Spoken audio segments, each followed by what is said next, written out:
Hello, welcome to my channel.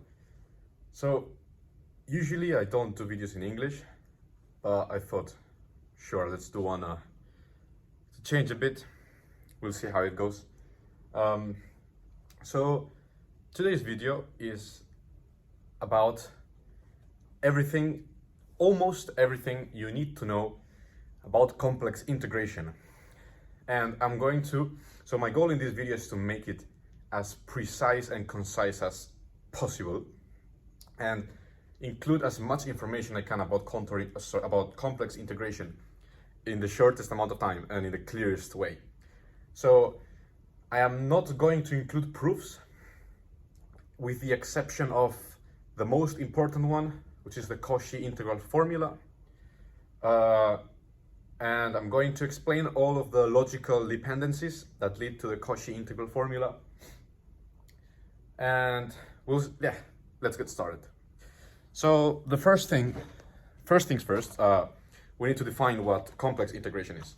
So in R, we have a function. So we have a function f that goes from R to R, defined on an interval, which is a subset of R. And this function takes x to f of x. And this integral, well, usually looks like this. So some bounds a and b, which belong to the interval, and we have our f of x dx in here. And if we try to visualize this, well, what we have is we just have our interval ab and our function fx. This is just the integration we all know and we love. Easy peasy, no need to comment on this. So this is the integration in R. And now the natural question is, how do we lift this type of integration to the complex numbers? Well, we had before we had an interval in R, which is a set in R, and now we're gonna have another domain. So now we're gonna have a function which is going to be defined on a domain. Oh shit, this is maybe too up. Okay, so we have a function f, which is going to be defined on a subset of the complex numbers d, and goes to the complex numbers. And this time what we have is a complex number set mapped to f of set. Okay, so this is our function, and now we ask, how do we integrate this function? Well, so we now visualize the complex plane. So we are in C, and the natural generalization of the real integral to the complex integral is, so instead, in the real numbers we had a line, a straight line in the real numbers, but now we're gonna have a curve. So we're gonna have this curve, which we usually denote by gamma, and this is the letter we're gonna use for the rest of the video. And the idea is that we move along this curve gamma and we integrate the function. So it's just the natural generalization into C. So basically, we now define the integral to be the integral over gamma of f of z dz, which is now the generalization of the real integral into C. Okay, so this is the basic definition of a complex integral. And now we ask the next question. The next natural question is, how do we actually compute complex integrals? So the curve gamma we had before, this curve gamma lives in the complex plane. And this curve gamma, the idea is to parameterize it. So we do a parameterization. So we take an interval of the real line AB. And this interval, we map it to our domain D, which is a subset of the complex numbers. And we're gonna have a parameter which we call T. And this parameter T maps to gamma of T. And the idea is that this creates our curve. So if we look at the complex plane, we can have our curve gamma.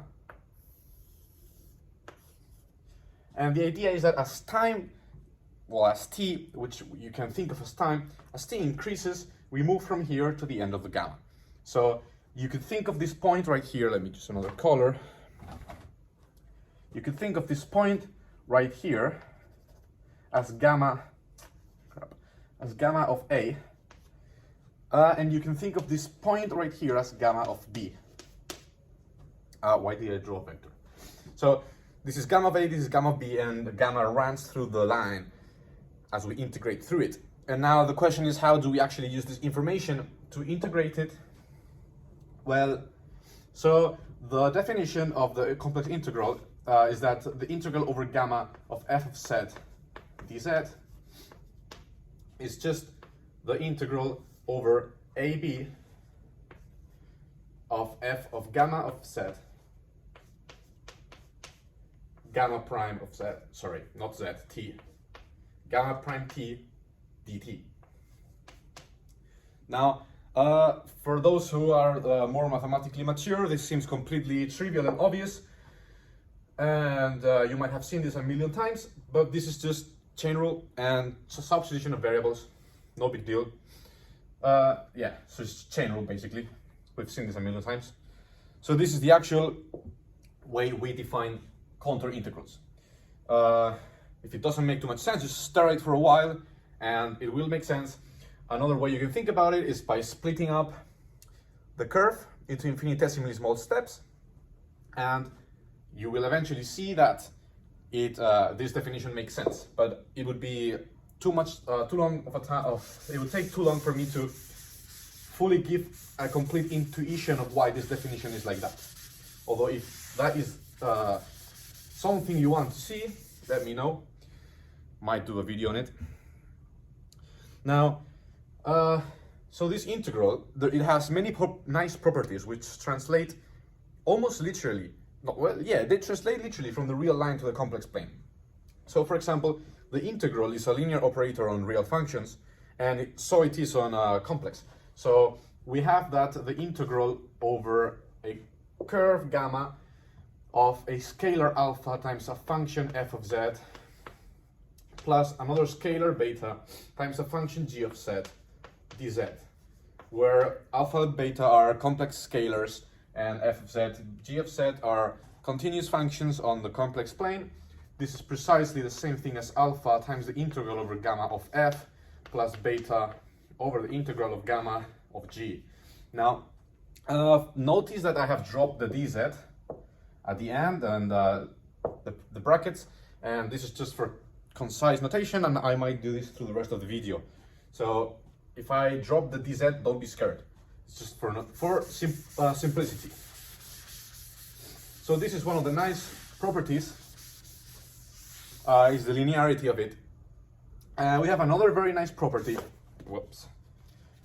We have another very nice property, which is also a natural translation from the real integrals into the complex ones, which is that we are allowed to concatenate paths. So in the real line, if you had this thing, so you had an integral from a to b, this is in the reals, and then you had another integral from b to c. It was precisely the same thing as the integral from a to c. This is a result we all know and love, and this translates, so this is in R. This translates literally to the complex plane. Obviously, I will omit the proof of this, but there is a proof behind this. If you have several curves, gamma 1 up to gamma n, such that the endpoints meet. So the endpoint of gamma 1 is the start point of gamma 2 and so on. So we might say that, for notation, we might say that gamma I is defined on an interval AI, BI into the complex plane, and if we have the condition that gamma of I of BI is gamma of I plus 1 of AI plus 1, i.e. the endpoint of one meets with the start point of the other, then we are allowed to replicate the result from R, and we can conclude that the integral of gamma, so now I'm going to use a bit of notation which you might not have seen before, but don't worry, it's fine. So So if we have the integral over the concatenation of gamma I, where I goes from 1 to n. So basically we're concatenating these curves, and geometrically, what that means is that let's see, I can draw it here. Geometrically, what this means is that you have a curve gamma 1, and then you have another curve gamma 2, which, you know, is precisely as I said, one starts when the other ends, and then you have another curve gamma 3, and so on and so forth, where each one is connected in such fashion. This is what this means, what this brackety U means, just concatenating one after the other. Then this is just the sum of the individual integrals. Okay, don't be scared of the notation. If you are scared, just pause the video and think about it a bit more. It's just the same thing as this. Now I've just generalized it, and now we are in C. Okay, so just as in R, we are allowed to concatenate paths. Okay, so far so good, and now we have finished the basic properties of the integrals, and now we can move on to some more advanced stuff. The result we're going to do now is the following, is the fundamental estimate of complex integrals. So the fundamental estimate of complex integrals is very important and very useful to prove all of the theorems. So I'm not going to prove in this video, but it's still very important to know it, and it's the following. So if you have a function, if you have the integral over a curve gamma of a function f of z dz, this is less than or equal to the maximum where z runs over gamma of f of z times the length of gamma. Okay, I'm not going to prove this, but it should intuitively seem, and this should be like that. Intuitively, this should make sense. Just saying that if you have your curve gamma, so your function f, so you have your function f, it takes values along this curve, and then you're integrating it. Then you're integrating them. So basically, obviously, the integral over the whole curve of your function f is going to be less than your integral over the maximum of the function, and if that remains constant, we can take that out, and then you just have integral of the length of the curve, and that is the length of, you have the integral over the curve of 1, and that is the length of the curve. And so basically that's how you get this estimate, and it's quite important, so soak it in. And the next result is, you guessed it, it was time for it, is the fundamental theorem of calculus for complex integrals. So the fundamental theorem of calculus for complex integrals is the natural generalization of the FTC for real integrals, and it translates literally to the complex plane. Just as many of the properties we've seen before, it translates literally. So in R, we had that so this is in R, we had that if you have an integral of the derivative of a function over a and b, this is just f of b minus f of a. Okay, again, this is our result we all know and love. And however, we can generalize this result to C as well. So in C, now what you have is an integral over a curve gamma, and if you have in here a derivative of a function where gamma is defined in the interval AB into C, then your integral is just going to be the function f evaluated at gamma of B minus the function f evaluated at gamma of A. So again, it's just literally a literal one-to-one translation from the reals to the complex, and should be pretty self-explanatory. Again, there's a proof behind this, which I'm not going to do because it's going to be too time-consuming. Okay, next section. So now we're going to study a certain kind of curves. So before we just had like any arbitrary curve, and now we're going to study a very important type of ones, which will be crucial for the rest of the video. what happens if gamma is closed. So what do I mean by that? Well, it's just what it seems. So you have your starting point, then you have your gamma, and the gamma goes back to the starting point. So formally, this just means that if gamma is defined on the interval AB, and this goes into your domain D, subset of the complex, basically it's closed if gamma of B equals gamma of A. Okay, this should seem very intuitive definition. It's just that it starts at the same point where it ends. Okay, so this is our definition of a closed curve. In particular, now we're going to look at a specific type of closed curve, which is the circle. So now, if we denote by Z set naught R, we denote the circle centered at set naught of radius R. So we can parameterize this. We can parameterize this circle from the interval 0, 1 into the complex numbers by saying that the circle is just set naught plus R e to the 2 pi I t. Okay, so t is mapped to this. When t equals 0, you get 0 here, so this is 1, so you get z naught plus R. And then as t increases from 0 to 1, e to the I 2 pi I goes around and you get precisely this thing. So this is what this curve looks like. And now we might ask ourselves, what integrals can we do with this type of curve? And one of the most important integrals, which is very important to know because it's used all over the place, is the following integral. Is what happens when you have the integral over this circle centered at z naught with radius r, of z minus z naught to the power of n dz.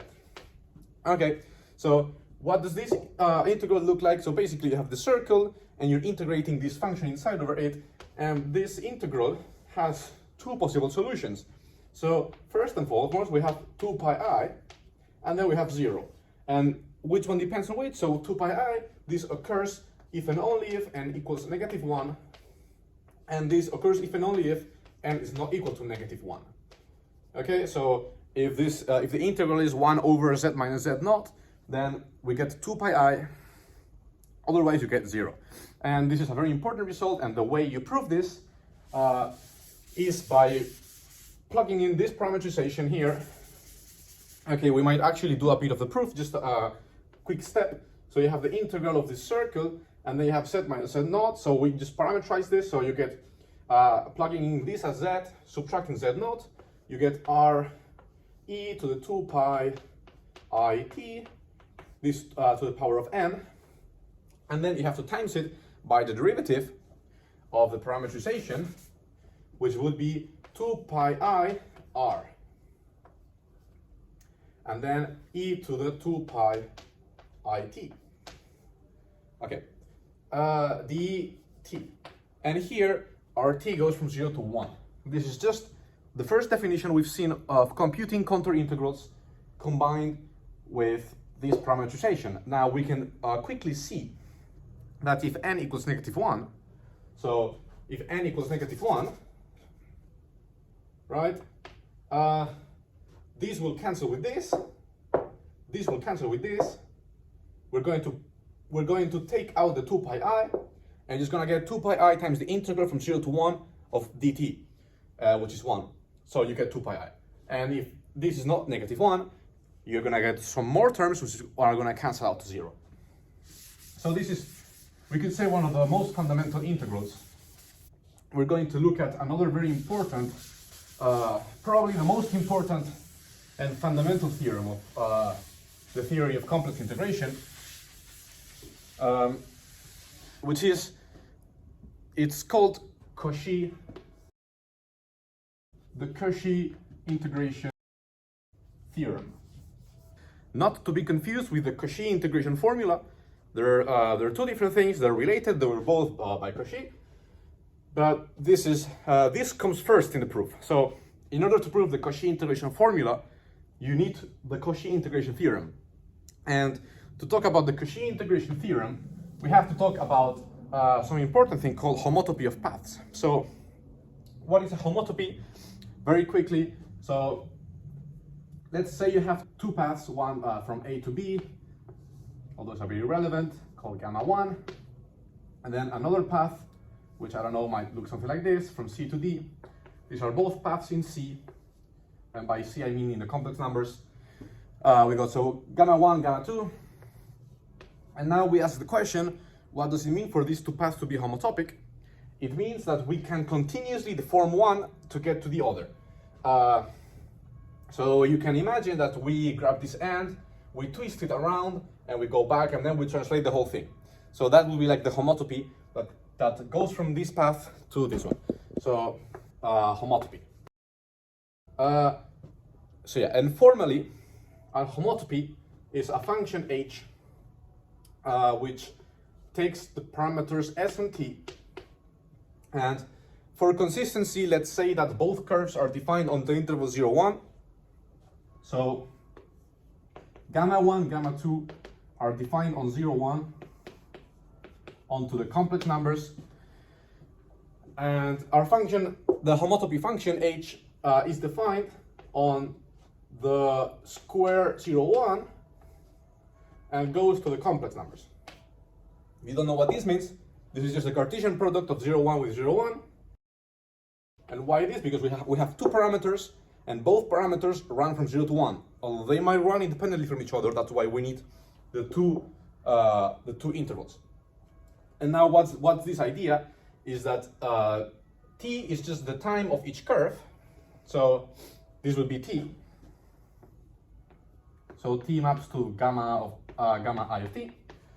And s is the variation parameter. So the formally speaking, h of 0, so h of 0t is gamma 1 of t. So it's a function. So h of 0t is a function which is gamma 1, which is the initial path. And h of 1t is gamma 2 of t. So the idea is that as s varies, the paths continuously deform. So we might wonder what, so this would be at t equals 0, no, at s equals 0, this would be at s equals 1, and maybe at s equals a half. So we've just, we've just went like this, and now we've gone like this. I don't know, something like that. So this is at s equals 1/2.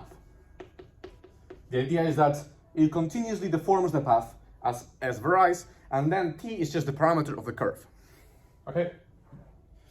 Brilliant. So that is what a homotopy means. And now there's an incredibly important theorem, so the Cauchy integration theorem, as I mentioned before, which gives a beautiful result about integrals with homotopic paths. So let's say that you have gamma 1, gamma 2.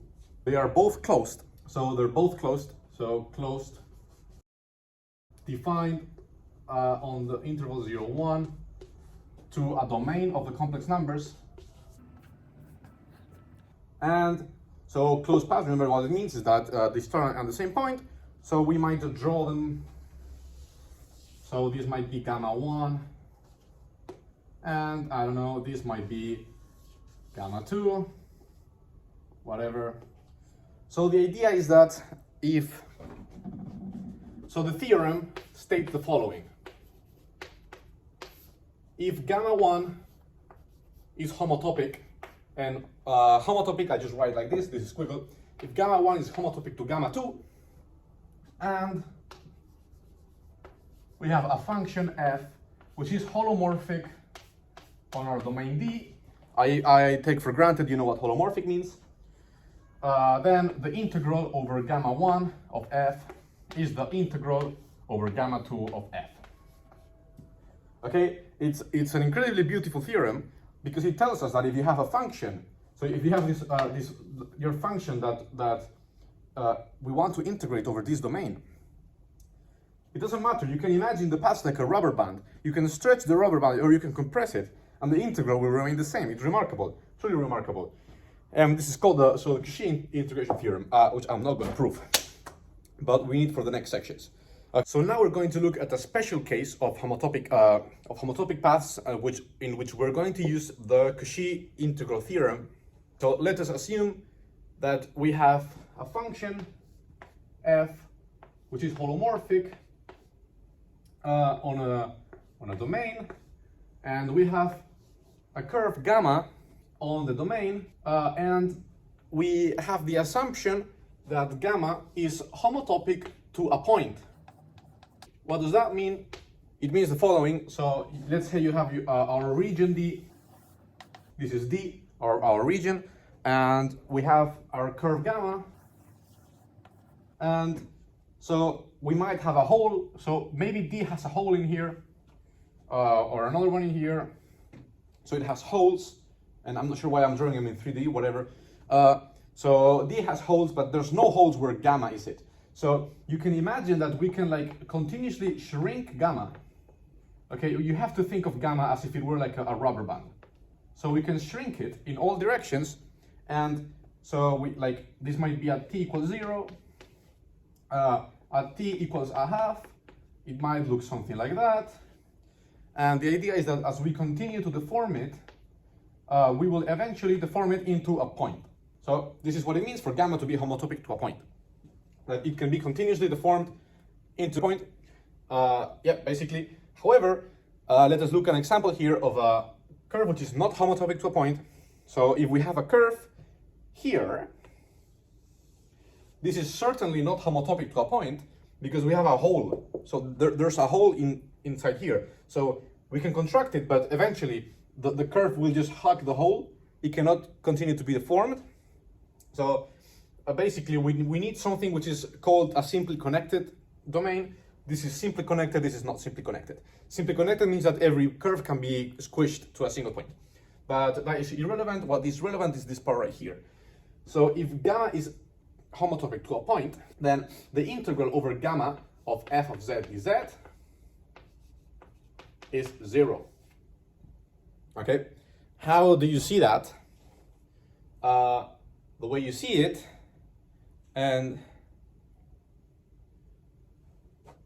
the way you see it is by applying the definition of the computation. So very quickly, I'm not going to do a full proof, but by using the Cauchy integration theorem, this is this homotopic. So the integral is the same as the integral from 0 to 1 of f of the point.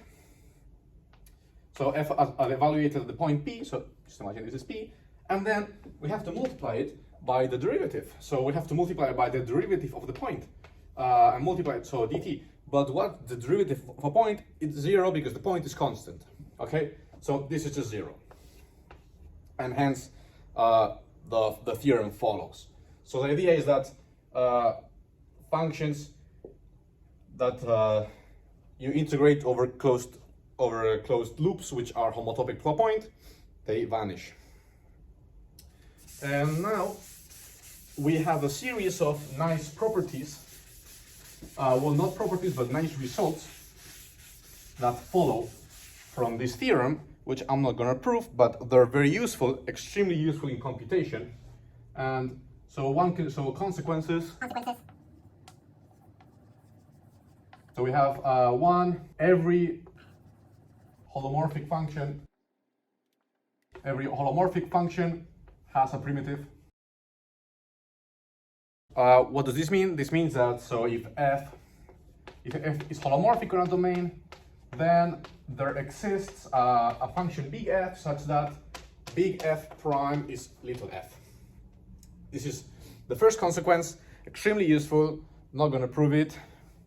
The other extremely useful property, which I didn't know of before, is that if you have, let's say you have two curves, gamma 1, gamma 2, which they both start at the same point and they end at the same point, and they need not be the same, so this one go like this one can go like that, whatever.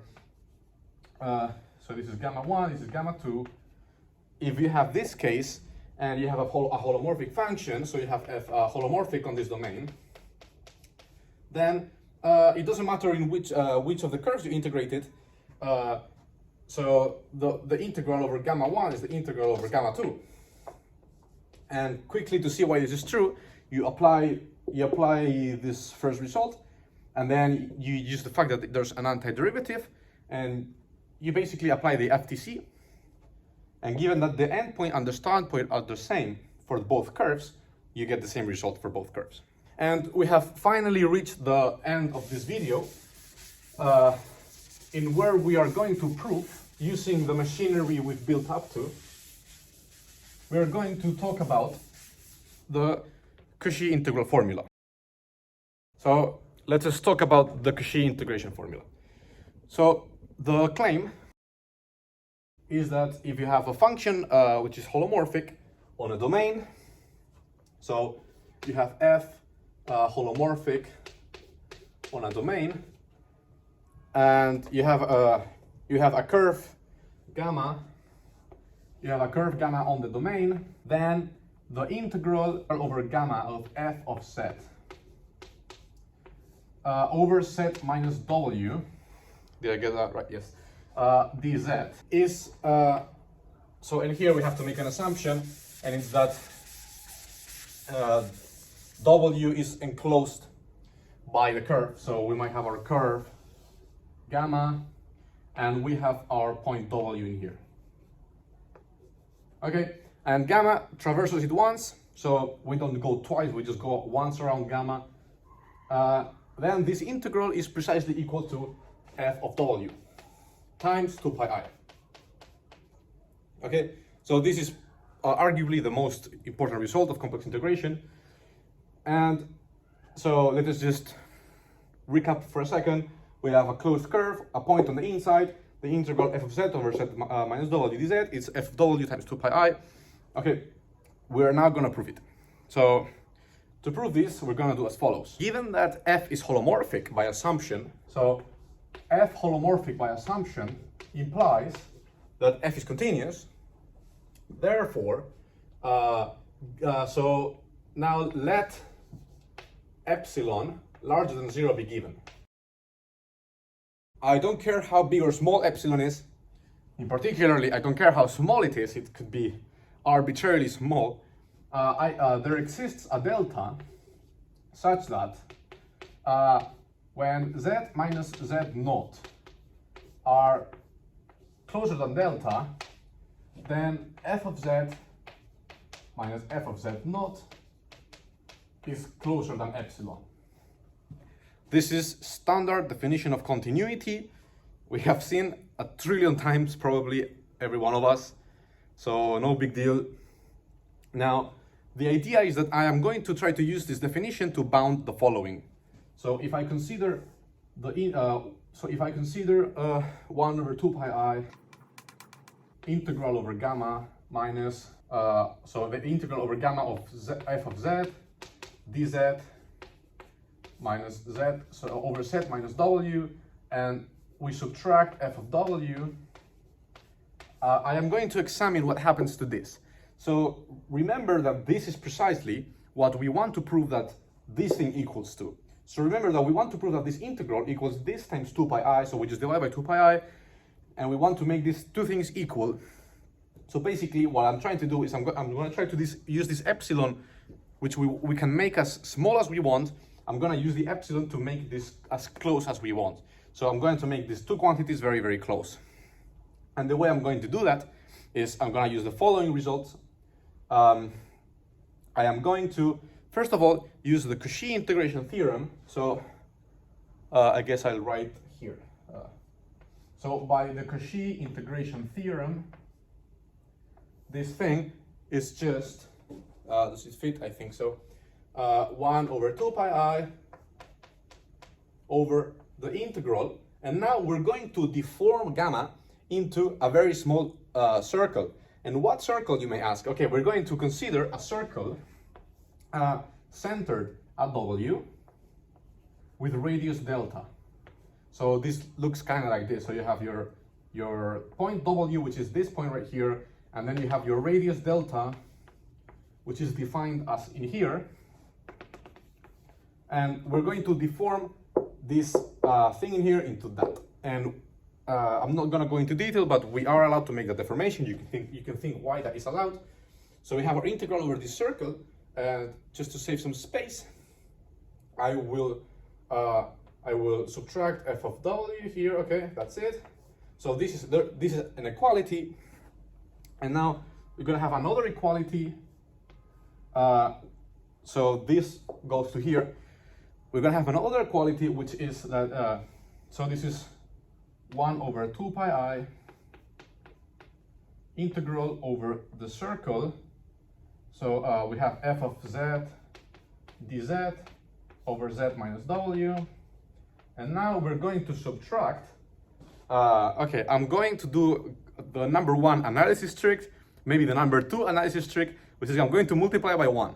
So as a joke, we usually say in analysis that the best trick in analysis is to add 0. But now we're going to multiply by 1.